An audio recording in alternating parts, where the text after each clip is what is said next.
இந்த நாட்களில் நமக்கு தேவை ஒரு மனம் ப்ரேயரில் ஒன்னஸ். இவன் ஃபாஸ்டிங் போட்டானோன்னா உடனே ஃபாஸ்டிங்கை போடுறோன்னு போடக்கூடாது. ஃபாஸ்டிங்கே ஒன்னஸ்க்காக தான் போட்டான். இன்னைக்கு ஒன்னஸ் தான் முக்கியம். ஒன்னஸ் என்னன்னு தெரியாமல் ஃபாஸ்டிங்கை போட்டு எதுக்கு? ஜெபம்ன்றதே ஒன்னஸ்க்காக தான், ஒருமுகப்பட்டு கர்த்தரை தேடுவதற்காக உபவாசத்தை போட்டான். ஒரு பூஜை புனஸ்காரம் பண்ணுறதுக்கு ஒருத்தன் பூஜைலாம் பண்ணுறவன் இருந்தானா, அவன்கிட்ட தான் அந்த கிராமமே பூஜை போட வருமா. இவன் பூஜையை தொடங்கும்போது அவன் வீட்டில் வளர்த்துக்கிட்டு இருக்க ஒரு பூனை என்ன செய்யும், இவன் பூஜை அந்த பொருட்கள்லாம் தவி தட்டி விட்டுக்கிட்டே இருக்குமா, ஜகால் ஜகால்னு. என்னடா இப்படி பண்ணுதுன்ட்டு அந்த பூனை ஒருத்தன் பிடிறான். பிடிச்சோன்னே அது இந்த பக்கத்தில் ஒரு கம்பை ஊண்டி அதில் கட்டி போட்டாங்க. அடுத்து பூஜை நிம்மதியாக முடிச்சிட்டான். அடுத்த நாள் இன்னொரு பூஜைக்கு ஆள் வந்திருக்காங்க. அவங்களுக்கு பண்ணும்போது அதே மாதிரி தள்ளி விட்டுக்கிட்டு தவிக்கிட்டு இருந்திருக்கு. உடனே அந்த பூஜை அந்த பூனை எப்படி அந்த கம்பு அப்படியே தானே இருக்குது, அதில் கட்டிட்டாங்க. அடுத்து ஒரு வாரம் கழிச்சு இன்னும் பூஜைக்கு வந்தோடனே தெளிவாயிட்டான். முதல்ல அந்த பூனையை போடுறான்றான். பூனையை பிடிச்சி கட்டி போட்டுட்டு அப்புறம் தான் பூஜையவே ஆரம்பிச்சிருக்கான். இப்படியே ஊருக்கு பூஜை பண்ணிகிட்டு இருந்திருக்கிறான். இதை அவன் பையன் கூட பார்த்துக்கிட்டே இருக்கிறான். இப்போ அவங்க அப்பையன் செத்துட்டான். அடுத்து பையன் தான் பூஜை பண்ணுறதுக்கு வரான். திடீர்னு பக்கத்து ஊருக்கு என்ன செய்கிறாங்க, பூஜை போகிற கூப்பிட்றாங்க. ஐயா வாங்கய்யா வீடு கட்டியிருக்கோம் பூஜைன்னா. ஊருக்கு போனோன்னா பூஜை எங்கே போன இங்கே தானேண்ணா, நீ இடது பக்கம் ஒரு கம்பை உண்டுங்க முதன்றிருக்கான். எதுக்கு சார்? கம்பை ஊண்டிட்டு ஒரு பூனை எங்கேயாச்சும் பிடிச்சிட்டு கட்டுங்கன்றான். ஐயா எங்கள் ஊரில் பூனை வேணும் சார், லெஃப்ட் சைடில் ஒரு பூனை இருந்தால் தான் பூஜையை நடக்குன்ட்டான். அதை உங்கள் அப்பன் சேட்டை பண்ணிக்கிட்டு இருந்த பூனையை கட்டுறதுக்கு வச்சான். இவன் பூனை இல்லைனாலும் பிடிச்சிட்டு வாங்கலான்ட்டான். ஃபாஸ்டிங்க யோசபாத் எதுக்கு போட்டான்? ஒருமுகப்படுவதற்கு. அதுக்கு தான் ஃபாஸ்டிங். ப்ரேயரே அனௌன்ஸ்மெண்ட் எதுக்குன்னா கனெக்ட் பண்ணுறதுக்கு. So the purpose of fasting and prayer is to have a oneness mind. So that's the first point. எப்போ ஜெபத்துக்கு வந்தாலும் நம்முடைய எண்ணங்கள் எல்லாம் ஒருமனப்படணும். நான் விசுவாசிக்கிறேன், அந்த ஜெபத்தை கேட்குற இந்த ஜெபத்தை கேட்குற எல்லா ஜெபத்தையும் அவர் கேட்கிற தேவன். ஆமென் சொல்லுவோம். எந்த ஜெபத்தை தேவன் கேட்கிறார் என்று சொல்லுவதற்கு நமக்கு உரிமை இருக்கிறது. ஆனால் எந்த ஜெபத்தை கேட்க மாட்டான்னு சொல்கிறதுக்கு நமக்கு உரிமையே இல்லை. அவர் நினைச்சா எந்த ஜெபத்தாலும் கேட்பார். காயின் ஜெபத்தை கூட கேட்டார். ஏன் இவன் நம்ம பிசாசிய கூட சேர்ந்து என்ன செஞ்சு, ஐயா அந்த பண்ணிக்குள்ளே போய்க்கிறேன்னு, அப்படியா சரி போப்பான்ட்டார். அப்போ பிசாசுக்கு கூட நான் பதில் கொடுப்பேன், நீ என்ன சொல்கிறதுன்ற லெவலில் கடவுள் இருக்கும்போது எல்லா ஜெபத்துக்கும் பதில் கொடுக்குறது. So first oneness is the major thing. உங்கள் கூட இருக்கிறவங்க எல்லாரையுமே நீங்கள் அந்த ஒரு மனத்துக்குள்ளே என்ன செஞ்சுருங்க, கொண்டு வாங்க. முதல் விஷயம். ரெண்டாவது விஷயம், 20ஆம் அதிகாரம் 6ஆம் வசனம் வாசிங்க. 26. யோசபாத் பிரேயரை ஸ்டார்ட் பண்ணுறான். என்ன மாதிரி மைண்ட் செட்டில் கடவுளை அப்ரோச் பண்ணுறான்ற மட்டும் பாருங்க. எங்கள் பிதாக்களின் தேவனாகிய கர்த்தாவே, பரலோகத்தில் இருக்கிற நீர் அல்லவோ தேவன். நீர் அல்லவோ தேவன் ஃபர்ஸ்ட் மைண்ட். ரெண்டாவது தேவரீர் ஜாதிகளுடைய ராஜ்யங்களை எல்லாம் ஆளுகிறவர். இந்த ராஜ்யங்கள் நாடுகளை எல்லாம் நீங்க தான் ஆண்டுகிட்டு இருக்கீங்க. எத்தனை கிறிஸ்தவனுக்கு இந்த அறிவு இல்லை தெரியுமா? சார் இப்படியே போனா இன்னும் 10 வருஷத்துல தண்ணியே இருக்காதாமே, அப்ப நம்ம எல்லாம் பஞ்சத்தில் அடி விடுவோமாமே. சார் இந்த வியாதி இப்படியே போச்சுன்னா உலகத்தில் செத்துருவாங்களாமே. சார் 3rd வேர்ல்டு வார், நிறைய விஷயம் பேசுகிறோம். நான் ஒரே ஒரு கேள்வி கேட்குறேன். இது எல்லாம் தண்ணி இல்லாமல் உலகம் அழிகிறது, இதாகிறது, காடாகிறது, சுடுகாடாகிறது, இது என்ன வேணாலும் பேசுங்க. இது எல்லாம் இந்த பூமியை படைச்ச கடவுள்னு ஒருத்தர் இல்லைன்னா அது தானாக நடக்கும். ஆனால் இது எல்லாவற்றையும் ஆண்டு கொண்டு இருக்கிற தேவன் ஒருவர் இருக்கிறார் என்றால் இந்த உலகத்தில் வர இன்ஃபர்மேஷனை பயப்பட வேண்டியதில்லை. ஏனென்றால் he is the supreme power. அவர் தான் எல்லாத்துக்கும் மேலே இருக்கிறாரு. இந்த பூமியை ஆளுகை செய்து கொண்டிருக்கிறார் என்கிற நம்பிக்கை தான் அடிப்படை நம்பிக்கை. இந்த எதிர்மறையான சூழ்நிலையை நீ தைரியமா தூங்குறீனா அதன் அடிப்படை என்னவென்றால், ஆழத்துல மனசுல இருக்க வேண்டிய விஷயம் என்னன்னா, அவர் சகல ராஜ்யங்களையும் ஆளுகிற தேவன். மேல உட்கார்ந்து அவர் தூங்கிட்டு இல்லையா? சைனாக்காரன் நினைக்கிறதுக்கும் அமெரிக்காக்காரன் நினைக்கிறதும் என் வீட்டில் நடக்கிறதுக்கு இந்த பூமியை படைத்த தேவன் என்ன கடையில் தூங்கிட்டு இருக்கல. இந்த பூமியை படைச்ச கர்த்தர் இதை ஆளுகை செய்து கொண்டிருக்கிறார். வாசிப்பா அந்த வசனத்தை. தேவரீர் ஜாதிகளுடைய ராஜ்யங்கள் எல்லாம் ஆளுகிறவர், உம்முடைய கரத்திலே வல்லமையும் பராக்கிரமமும் இருக்கிறது. இங்க பாருங்க, ஒரு ஜெபத்தோட பவர் என்ன தெரியுமா? நீங்க ஜெபிக்க போற ஆள் எப்பேற்பட்டவர்ன்ற மைண்ட் செட் இருக்கு பாருங்க, அந்த லைட்டு அதுதான் ஃபவுண்டேஷனே. அதுதான் ஃபவுண்டேஷனே. வாசிங்க. உம்முடைய கரத்திலே வல்லமையும் பராக்கிரமமும் இருக்கிறது, ஒருவரும் உம்மோட எதிர்த்து நிற்க கூடாது. அப்படி வரணும். பிரேயருக்குள்ள என்டர் ஆகும்போது மெஜஸ்டிக்கா வரணும். ஒருத்தர் உங்களுக்கு எதிர்த்து நிற்க முடியாது ஆண்டவரே. உங்க கையில தான் ஆண்டவரே பவர் இருக்கு. சைனா மேல பவர் உங்க கையில இருக்கு, அமெரிக்கா மேல பவர் உங்க கையில இருக்கு, இந்தியா மேல பவர் உங்க கையில இருக்கு. இங்க இருக்கிற மனுஷன் கையில இல்ல. வானத்திலும் பூமியிலும் சகல அதிகாரமும் உமக்கு கொடுக்கப்பட்டிருக்கிறது என்று தான் நீங்க பிரேயர் இன்ட்ரோடக்ஷனே உள்ள வரணும். அதனாலதான் ஜெபத்துக்கு வரும்போது தேவன் யாருன்ற மனநிலை ரொம்ப முக்கியம். அவர் ஏதோ கையில் ஸ்டிக்கி வச்சுட்டு ஒன்றை காலி பண்ணுறதுக்கே நோக்கமாக இருக்கிற மாதிரி மக்கள்கிட்ட படத்தை கொடுத்து எத்தனை காலம் இந்த கிறிஸ்தவர்களை கொடுமைப்படுத்துவீர்கள்? எத்தனை காலம் கொடுமைப்படுத்துவீர்கள்? உங்கள் கரங்களிலிருந்து யார் விடுவிக்க போகிறார் இந்த பிள்ளைகளை? வெளியில் இருக்கிறவனுக்கு வியாதியை பற்றி மட்டும்தான் பயம், உள்ள இருக்கிறவனுக்கு நியாய தீர்ப்பு பற்றி பயம், அந்தி கிறிஸ்துவ பற்றி பயம். பயம் முறுத்துறதுக்குன்னே சிலர் வந்து டிவிக்கு முன்னாடி கேமரா ஆன் பண்ணி உட்காந்துக்கிட்டே தான் people are sitting like anything. So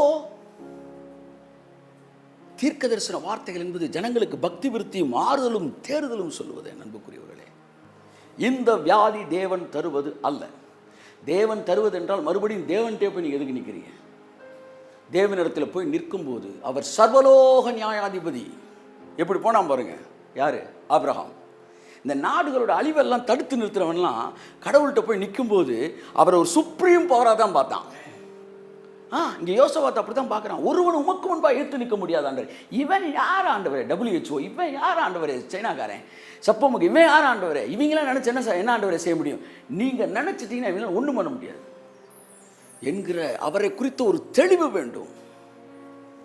இவங்க யார்? இவங்கெல்லாம் நினச்சி வந்து ரோட்லேயே பெத்து போட்டு போயிருக்காரு நம்மள. இவன் ஒன்று நினச்சி நம்ம தலையில் ஏறி ஓடுறதுக்கு. விசித்திர வினோதமாய் உருவாக்கப்பட்டவன் நான். சொல்லுங்க, நான் விசித்திர வினோதமாய் உருவாக்கப்பட்டவன். என்னை படைக்கும் போது எனக்குள்ள வச்சிருக்கிற கிருபைகள் என்னென்னு தெரியாமல் பிசாசே குழம்புற அளவுக்கு பல சப்ஜெக்ட் மேட்ரை உள்ள வச்சிருக்காராம் அவர். அவனுக்கே நாள் வர வரதான் ஒன்றத்திலே இது வேற அவனுக்கு இருக்கா, இது வேற அவனுக்கு இருக்கான்னு பார்த்துக்கிட்டு இருக்கானு. அவ்வளோ பெரிய வேல்யூவான ஆளுங்க நீங்கள். அவருக்கு முன்னாடி ஒருவனும் எழுத்து நிற்க முடியாது. நீங்கள் யார் என்கிற அறிவு, உங்கள் தேவன் யார் என்கிற அறிவு, இதுதான் ஜெபத்தின் அஸ்திபாரம். இந்த அஸ்திபாரம் யோசபாத்துக்கு இருந்தது. அவன் சொன்னான், நீங்கள் வந்து சகல ராஜ்யங்களையும் ஆளுகிறவர், ஒருவனும் உங்களுக்கு முன்னாடி எழுத்து நிற்க முடியாது. ஆபிரகாம் வரும்போது எப்படி வந்தான்? சர்வலோக நியாயாதிபதி, சர்வலோக நியாயாதிபதி அப்படி நிற்கிறான். எசேக்கியா அப்படி ஜோம் பண்ணாரு. பாசி எசேக்கியா பண்ண பிரேயர் 2 ராஜாக்கள் 19-15 வாசிருப்போம். 2வது பாயிண்ட். நான் 15-20 மினிட்ஸ் முடிப்போம். 2 ராஜாக்கள் 19-15. கர்த்தரை நோக்கி, கேருபீன்களின் மத்தியில் வாசம் பண்ணுகிற இஸ்ரவேலின் தேவனாகிய கர்த்தாவே, நீர் ஒருவரே பூமியின் ராஜ்யங்களுக்கெல்லாம் தேவனானவர். எப்படி வரலாம் பாருங்க. நாடுகளுக்கு ஜெபிக்கிறவங்க தான் ராஜாக்கள். ராஜரிக அபிஷேகம் என்ன தெரியுமா? நாட்டை காப்பாற்றணும்.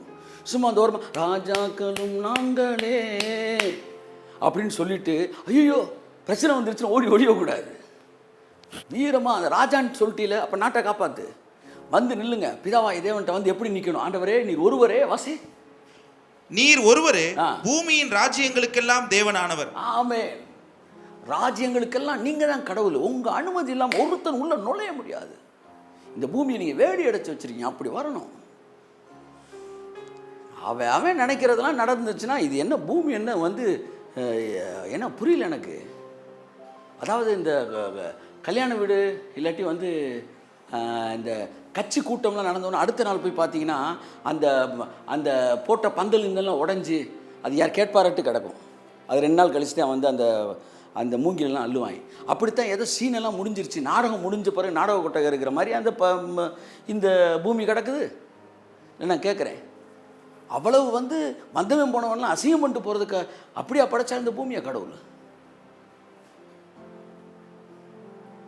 பூமி அவருடைய பாதபடி.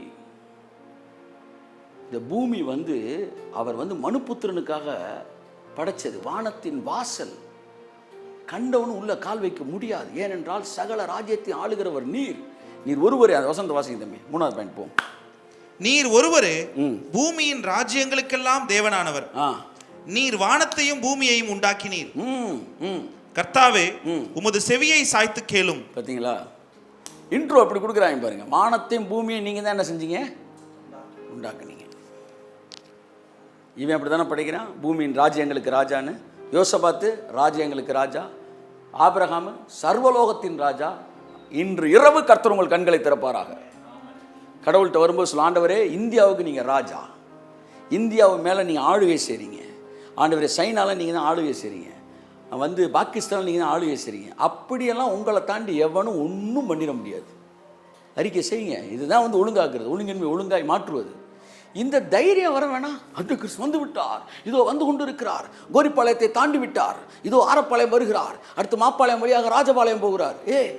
இன்னும் லைவ் கமெண்ட்ரி கொடுத்துக்கிட்டு இருக்கீங்க. இயேசு வருகிறார்ன்ற விட இப்போ அந்த கிறிஸ்து ஆன்டி கிரைஸ்ட்ல இப்போ ரொம்ப மூடாக இருக்கிறாங்க. ஆன்டி கிரைஸ்ட் வருகிறார். இப்பொழுதும் அநேக அந்தி கிறிஸ்துக்கள் இருக்கிறார்கள். பேதுரு எழுதுகிறார், யார் அந்தி கிறிஸ்து? மாம்சத்தில் வந்த இயேசு எங்கள் பாவங்களையும் சாபங்களையும் வியாதிகளையும் வறுமையையும் நீக்கி சிலுவையிலே தீர்த்தார் என்று மாம்சத்தில் வந்த இயேசுவை அறிக்கை செய்யாமல் பாவத்தையும் சாபத்தையும் வியாதியையும் இன்றைக்கு அறிக்கை செய்து கொண்டிருக்கிறவர்களே அந்தி கிறிஸ்துக்கள். தெளிவாக சொல்றார் பேதுரு. மாம்சத்தில் வந்த இயேசுவை அறிக்கை பண்ணாத எந்த ஆவியும் தேவனால் உண்டானது அல்ல, அது அந்தி கிறிஸ்துவின் ஆவியாக இருக்கிறது. மாம்சத்தில் வந்த இயேசுவை ஒருத்தன் செய்தியில் மறுபடி சிலுவையில் அறையப்பட்ட இயேசுவை பேசினால் அந்த ஆவி தேவனால் உண்டான ஆவி. எனக்கு பிரியமானவர்களே, நீங்கள் உலகத்திலே எந்த ஆவியையும் நம்பாமல் அந்த ஆவி தேவனால் உண்டானதா அல்லது பிசாசினால் உண்டானதா என்பதை அறிந்து கொள்ளுங்கள். 4 அதிகாரத்தில் சொல்றாரு. அப்ப அந்தி கிறிஸ்துவின் ஆவினா என்ன, தேவனால் அனுப்பப்பட்ட ஆவினா என்ன? மாம்சத்தில் வந்த இயேசுவே பேசுறதில்லை. ஒரு செய்தியில் இயேசுவும் சிலுவையில் அவர் செஞ்ச தியாகமே வராது. பாவம், பரிகாரம், சாபம், வறுமை, நியாய தீர்ப்பு, செய்தியை கேளுங்க, இயேசுவை காணோம். அப்போ இயேசு அறிக்கை பண்ணல அந்த செய்தி. அப்போ அந்த செய்திக்கு பின்னாடி ஒரு அந்தி கிறிஸ்து இருக்கான். ஆனால் ஒருத்தன் செய்தியில் மறுபடி சிலுவையில் அறையப்பட்டு மாம்சத்தில் வந்து இயேசுவை அறிக்கை செய்யும் போது அது தேவனால் உண்டான ஆவி. சும்மா சட்டையை பட்டன் டிஷர்ட் போட்டு சட்டையை போட்டிருக்காங்க, ஓவர் கோட்டு போட்டிருக்கிறாங்க, இதெல்லாம் வச்சு நீங்கள் ஆவியெல்லாம் ஜட்ஜ் பண்ண ஏமாந்து போயிடுவீங்க. ஆமாம், ஒளியின் தூதனாவன். அவன் இறங்கும் போது ஒயிட் ஜிப்பாவோட தான் கும்முன்னு வந்து இறங்கினான். ஆமாம், அவுட்லுக்கை பார்த்து ஏமாந்தினா முடிஞ்சு போச்சு. ஸ்பிரிட்டை பார்க்கணும்.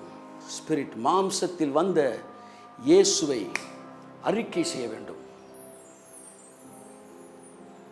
சும்மா ஜனங்களை பயமுறுத்திக்கிட்டு எதையாச்சும் போய் 2 புக்கை புரட்டிட்டு வந்துட்டு இங்கே உட்காந்துக்கிட்டு அதை பிடிக்க போகிறான், காற்றை பிடிக்க போகிறான், வந்து காளமாட்டை பிடிக்க போகிறான். என்னையா ஏதாச்சும் பொழப்புக்கு ஏற்ற வரிய போய் உன்னால் 4 நல்ல வார்த்தை சொல்ல முடியலன்னா கூட அமைதியாக வீட்டில் டீயை சாப்பிட்டு பொட்டுக்கல்லை தின்ட்டு தூங்க வேண்டியான. இதில் வேறு இது கேமரா ஆன் பண்ணி லைட்ஸ் ஆன் அப்படின்ட்டு ஜனங்களை காலி பண்ணுறீங்க. அவனே ஏற்கனவே பயந்து போய் உட்காந்துருக்கிறான். அவனை போய் உட்காந்துக்கிட்டு ஒரு தூதன் வரப்போகிறான், அவன் கழுத்தை பிடிக்க போகிறான், காலை பிடிக்க போகிறான். ஏன் சார்? பயம் என்பதே பிசாசோட ஆயுதம், தெரிஞ்சுக்கங்க. தேவன் 5 நிமிஷம் உங்கள்கிட்ட பேசினார்னா பிரேத குழிகளில் இருக்கிறவர்கள் எழுந்து நிற்பாங்களாம். என்ன சாமி? இங்கே பாருங்க, ஒரு மனுஷன் பேசுகிற சத்தியமா இல்லையான்றதை ஈஸியாக நீங்கள் கண்டுபிடிக்கலாம். எப்படி தெரியுமா? எப்படி? நீங்கள் கேட்டுக்கிட்டு இருக்கும்போதே உங்கள்கிட்ட இருக்க கட்டெல்லாம் விடுதலை ஆகும். அப்படி விடுதலை ஆனால் சத்தியம். உங்களை நல்லா வந்தீங்க, செய்தியை கேட்டவுடனே எங்கிட்டோ கட்டின மாதிரி இருக்குன்னா அது டேஞ்சர். நீ கட்டோடு வந்திருக்கிறீங்க, கேட்க கேட்க விடுதலை ஆகுதுன்னா சத்தியம். எந்த வசனத்தை அடிப்படையாக சொல்கிறீங்க? சத்தியத்தை அறிவீர்கள், சத்தியம் உங்களை விடுதலையாக்கும். நீ கேட்டுக்கொண்டிருக்கிற இந்த வார்த்தை உன்னை விடுவிக்கிறது என்றால், நீ கேட்டுக்கொண்டிருப்பதில் குழப்பமே வேண்டாம், அது சத்தியம். இப்போ நீ சத்தியத்தை கேட்டுக்கிட்டு இருக்கிற. எங்கெல்லாம் நீ கேட்குறப்போ உன்னை கயிறை வச்சு கெட்டி தூக்கத்தை கலைக்குதோ அந்த திசை பக்கமே போகாத. இயேசு நாமத்தில் சொல்கிறேன். இல்லை, ஜெபம்னு ஆரம்பித்த பிறகு ஜெபிக்க போய் ஜெபத்துக்கு முன்னாடி பேசுகிற இன்ட்ரோவை கேட்டுறான். எப்படி கொடுக்குறான் இன்ட்ரோ? யோசபா சொல்லலாம், சகல ராஜ்யங்களுக்கு நீர் ஒருவரே தேவன்றான். எசேக்கியா அப்படிதான் ஜெபிக்கிறார். ஆபிரகாம் அப்படிதான் ஜெபிக்கிறார். கடவுள்கிட்ட வந்து நிற்கும் போது, ராஜாதி ராஜா, கர்த்தாதி கர்த்தர், தேவாதி தேவன், ஆண்டவரை உங்க அனுமதி இல்லாம இந்த பூமியில ஒரு மனுஷன் காயம் கட்ட முடியாது. ஆமென் சொல்லுங்க. First point. Second point, first ஒரு மனம். ஃபாஸ்டிங் விட ரொம்ப முக்கியமானது ஒன்னஸ். நீங்கள் வேறு இடத்துல பாடியில் இருந்தாலும் நம்ம ஆவியில் ஒருமனப்பட்டால் நடந்துடும். ஆமென் சொல்லுங்கள். ஆமென். ரெண்டாவது, தேவனை குறித்து பார்க்கிற பார்வை. அவர் ஒரு சுப்ரீம் காட், சுப்ரீம் பவர். அவர் கையை சற்றி தான் இந்த பூமியில் எல்லாம் நடக்கும். அப்படி தான் ராஜாக்கள் போனாங்க. ரெண்டாவது பாயிண்ட். மூணாவது பாயிண்ட்டு 27 வாசிங்க. எங்கள் தேவனாகிய நீர் உம்முடைய ஜனமாகிய இஸ்ரவேலுக்கு முன்பாக இந்த தேசத்து குடிகளை துரத்தி விட்டு அதை உம்முடைய சிநேகிதனாகிய ஆபிரகாமுடைய சந்ததிக்கு என்றைக்கும் என்று கொடுக்கவில்லையா? பார்த்தீங்களா? அதான் இந்த நாட்டை காப்பாற்றுங்கன்னு சொல்கிறதுக்கு எப்படி வரான்? ஆண்டவரே, நீங்கள் தான் இந்த நாட்டை எங்களுக்கு கொடுத்தீங்க. இங்கே இருந்த எல்லா அக்கிரமம் செய்கிறவன்லாம் துரத்தி விட்டு எங்களுக்கு வந்து இந்த நாட்டை தருவேன் உங்கள் சிநேகிதனாகிய ஆபிரகாமுக்கு நீங்கள் வாக்கு கொடுக்கலையா? அப்போ லேண்டை பற்றிய நாலேஜ் அவனுக்கு இருந்துச்சு. இன்றைக்கி பூமியை நம்ம ஸ்ட்ராங்காக பொசஸ் பண்ணிடுவோன்றதுக்காக பிசாசு பூமியை குறித்த அறிவை உங்களுக்கு குழப்பி வச்சுருக்கிறான். ஆனால் பூமியை குறித்த தெளிவான அறிவு இருந்தால் தான் இந்த வியாதியை நீங்கள் துரத்த முடியும். என்ன பூமியை குறித்த அறிவு? இந்த உலகத்தை சுதந்தரிப்பா என்பதே ஆபிரகாமுக்கு அவர் பண்ணின வாக்கு தத்தமாக இருக்கிறது. நாம் ஆபிரகாமின் சந்ததியாக இருக்கிறோம். அல்லேலூயா சொல்லு. ஆமென். அப்போ உலகத்தை சுதந்தரிப்பா என்கிற வாக்கு தத்தம் நமக்கு கொடுக்கப்பட்டிருக்கிறது. நம்ம ஜீனில், நம்ம டிஎன்ஏல இருக்குது. இந்த உலகத்தை சுதந்திரிக்கிறதுக்கு தான் தேவன் நம்மளை வச்சிருக்கிறாரு. நான் வந்து ஒரு கார் வாங்கினேன்னா கூட அந்த காரை நல்லா மெயின்டைன் பண்ணணும்னு நினைப்பேன். நாளைக்கு அந்த காரை கிஃப்டாக வேற ஆள் கொடுக்க போகிறோம் அப்படின்னு மைண்டில் வச்சுருந்தாலும் கூட, யாரும் இல்லாதவங்களுக்கு கொடுக்கணும் அப்படின்னு மைண்டில் வச்சுருந்தேன்னா கூட நல்ல கண்டிஷனில் கொடுக்கணும்னு நான் நினைப்பேன். அவன் தானே நல்ல மனுஷன். எவனுக்கோ கொடுக்க போகிறான், ஆட்ரா பிரேக்கு, ஆட்ரா கிளச்சுன்னானா அவன் வந்து நல்லவனே கிடையாது. அப்படித்தான் நான் என்ன சொல்கிறேன், பூமியை விட்டுட்டே போகும்போது நல்ல கண்டிஷனில் விட்டுட்டு போயா. அப்போ இதை கொதறி போட்டு தான் போவேன். நீ எவ்வளவு மோசமான கிறிஸ்தவனாக இருக்கிற. அப்படி இல்லை சார், அப்படி இல்லை. கடைசி நிமிடம் வரைக்கும் இதை சொர்க்க பூமியாக நீங்கள் மாற்றி வச்சுருக்கணும். அதுக்கு தான் தேவன் சொன்னார்.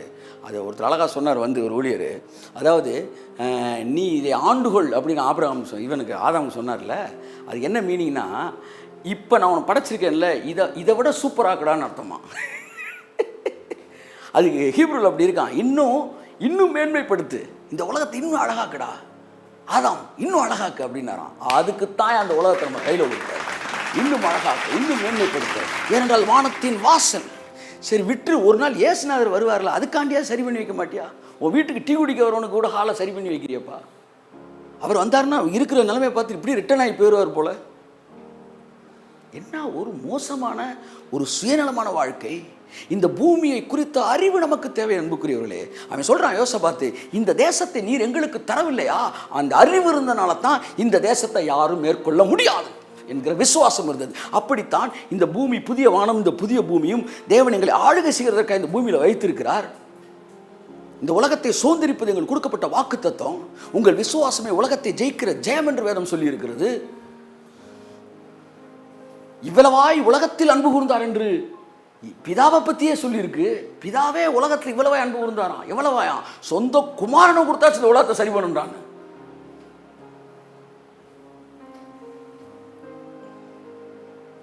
இதெல்லாம் தெரியாது. எவன் என்ன பேண்ட்டு போடுறான், எவன் என்ன சட்டை போடுறான், இப்படியே நம்ம வாழ்க்கையில் பெரும்பகுதி வீணாக்கிட்டோமே. செருப்பு போட்டிருக்காரா இல்லையா, அவ்வளவு சீரியஸாக பேசிக்கிட்டு இருக்கிறேன். அவ்வளவு கலைபுரத்துலையும் ஒருத்தன் கேட்குறான், சார் என்ன சார் செருப்பு போட்டிருக்கீங்க? அட பாவி, நீங்களாம் இன்னைக்கு தாண்டா மாறுவீங்க. அவ்வளோ கலைவரம் நடந்துக்கிட்டு ஓரமாக உட்காந்து மிச்சரை சாப்பிட்டுக்கிட்டு இருக்கிற மாதிரி இவன் என்ன சொல்கிறேன், செருப்பு போட்டுருக்கீங்க, இவ்வளோ நேரம் பேசல, எதையுமே நீ கவனிக்கலையா சார்? நீங்கள் நல்லா போயிட்டுருக்கீங்க, எதுக்கு இதை வேற சொல்லி அவனையும் மேலே கொண்டு வரணும்ல சார்? ஒரு ஊழியக்காரனாய பாரம் எனக்கு இருக்குல்ல, அவன் செருப்புலேயே இருக்கான்ல, 10 வருஷமாக செருப்புன்னுக்கிட்டு இருக்கிறான், அவன் செருப்பு விட்டு எப்போ மேலே வர்றது? அப்போ நம்மளை எப்படிலாம் டைவர்ட் பண்ணுறான் பாருங்க. இப்போ இதுவா முக்கியம்? ஒருத்தன் வந்து உங்கள் வீட்டுக்குள்ளே படையெடுத்து இந்த தேசத்தில் ஒரு அழிவை ஏற்படுத்திக்கிட்டு இருக்கிறான். அதை நோக்கி நம்ம மனசை திருப்பாமல் அற்பமான தியாலஜிக்கல் பாயிண்ட் ஆஃப் வியூவில் பேசிகிட்டு இருக்கிறோம். நம்ம கர்த்தர் கிருபை செய்வாராக. 3வது பாயிண்ட், 2வது பாயிண்ட், தேவனை குறித்த சரியான பார்வை இருக்க வேண்டும். 3வது பாயிண்ட், இந்த பூமியை குறித்த சரியான பாயிண்ட் வியூ இருக்கணும் நமக்கு. இதெல்லாம் யோசபாத்துக்கு இருந்துச்சு. கடவுள் யார் அவனுக்கு தெரிஞ்சு, இந்த தேசம் எப்படி தேசம், எங்களுக்கு தேவன் கொடுத்துருக்காரா எல்லாம் சொல்லுங்கள். இந்த பூமியை சொல்லுங்கள், இந்த பூமியை தேவன் எங்களுக்கு கொடுத்துருக்கிறார். கையை தட்டுங்க ஒரு கிராமம், உங்களுக்கு கொடுத்துருக்கிறார். நான் சொல்கிறேன், இந்த பூமியை நமக்கு கொடுத்துருக்காருன்னா இந்த உங்கள் வீட்டை வந்து இன்னொருத்தன் வந்து நடு வீட்டில் உட்காந்து சாப்பிட்டுக்கிட்டு இருக்க விடுவீங்களா?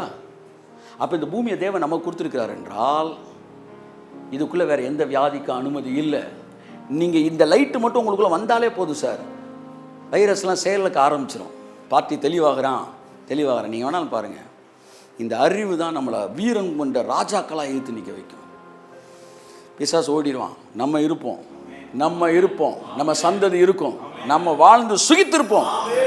ஆமென், ஆமென். துன்மார்க்கர் பூமியில் ஏதாவது அறுப்புண்டு போவார்கள், பிசாசின் கிரியில் அறுப்புண்டு போகப்படும். நம் தலையில் நம் கிரீடம் பூக்கும். ஆமென் சொல்லுங்க. ஆமென். பயந்து வாழ வேண்டிய அவசியம் இல்லை, எல்லாவற்றையும் தேவன் மாற்றுவார். உலகத்தை சுதந்திரிப்பா என்பதே நமக்கு கொடுக்கப்பட்ட வாக்குத்தத்தம். யோசபாத்தின் ஜெபத்திலே 1 ஒரு மனம் இருந்தது, 2வது தேவனை குறித்த சரியான பார்வை இருந்தது, 3வது பூமியை குறித்து, அவன் நாட்டை குறித்து அவனுக்கு ஒரு பார்வை இருந்துச்சு. இது 3மே குழப்பம் இன்னைக்கு ஜெபிச்சுக்கிட்டு இருக்கிறவங்களுக்கு. 1 கடவுளை பற்றி பார்வை, அவரே நியாயம் தீர்க்கிறவர், நம்மளை அடிக்கிறதுக்கு ரெடியாக இருக்கார், அங்கேயே காலியாகுது ஃபவுண்டேஷன். 2வது இந்த பூமி நமக்கு சொந்தம் இல்லை. இந்த மனநிலையோட ஜெபிச்சா என்ன சார் நடக்கும்? வண்டி பஞ்சரான வண்டியை ஓட்டிகிட்டு போனால் எப்படி சார் போகும்?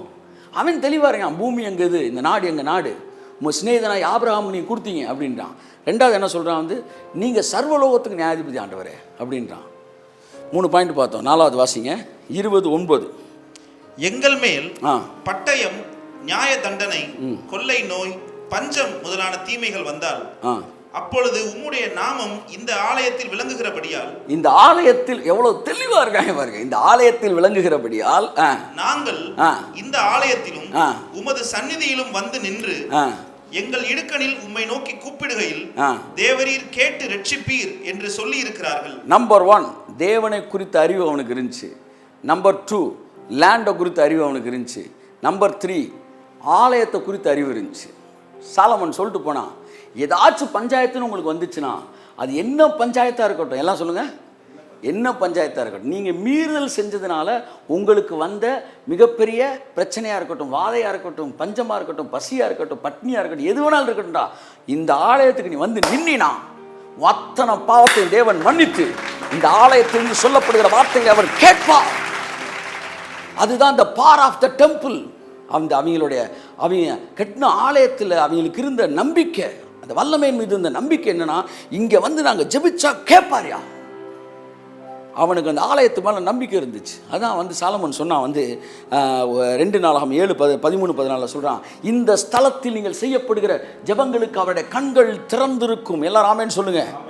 ஆலயத்தில் இருந்து ஜெபிச்சா, தேவனுடைய ஆலயம் எல்லாம் சொல்லுங்க, தேவனுடைய ஆலயத்திலேருந்து ஜெபிச்சா அதுக்கு அவர் கண்ணு திறந்திருக்கும், செவி என்ன செய்யும், கவனித்திருக்கும். இதுதான் ஆலயத்தோட பவர். அதனால தான் செங்கலாக பிரித்த பிறகும் சாலமன் ஆலயத்தை, அடுத்து ஏரோது ஆலயத்தை செங்கலாக பிரிச்சுட்டு ஒரே ஒரு குட்டிச்சவரை மட்டும் விட்டுட்டு போயிட்டாங்க. இந்த குரூப் ஃபுல்லாக தொப்பியை போட்ட குரூப் இருக்காங்க யூதைங்க, மாம்சத்தின்படி இஸ்ரவேலர், தே ஆர் நாட் ஒரிஜினல் இஸ்ரவேலர். ஒரிஜினல் இஸ்ரவேலை பார்க்கணும்னா நீங்கள் மதுரைக்கு வந்து ஆணையருக்கு வந்தீங்கன்னா பார்க்கலாம். இப்போ பேசிகிட்டு இருக்காருல, இவர் தான் ஒரிஜினல் இஸ்ரேல், கேட்டுக்கிட்டு இருக்க நீ தான் ஒரிஜினல் யூதை. அவங்க எல்லாம் சும்மா டுபாக்கூர். அவங்க வந்து என்ன யூதைங்கன்னா வந்து பர்மா பஜாரில் விற்கிற ரேபான் இருக்குல்ல, டூபான், அவங்க தான் அது. நம்மலாம் ஒரிஜினல் ரேபான். ஆமாம், இந்த ஒரிஜினல் ரேபான்லாம் போய் அந்த டூபானை பார்க்க போகுது இஸ்ரவேலுக்கு. இவன் தான் யூதனா? அவன் இல்லடா யூதன், நம்ம தான்டா யூதன். சொன்னது யாரு? ஒரிஜினல் யூதன். மாம்சத்தின்படி இஸ்ரவேலர் அல்ல, ஆவியின்படி யூதனானவன் யூதன். யூதனால இப்படி பார்க்காத, வெட்கக்கேடான விஷயம். யூதனை போய் தடவி பார்த்துக்கிட்டு இருக்கிறதுலாம் தவறானது. கூட்டிகிட்டு போகிறவரும் அப்படி டீச் பண்ணாங்க. யூதனை இப்படி பாருங்க. ஏன்னா அவனை விட மேன்மையான இடத்துல தேவன் நம்மளை வச்சிருக்கிறார். வாக்குத்தத்தத்தின் சந்ததி நம்ம. அவன் பூமியில் இருக்க மணல், கடற்கரை மணல், நம்ம வானத்தில் இருக்கிற நட்சத்திரம்.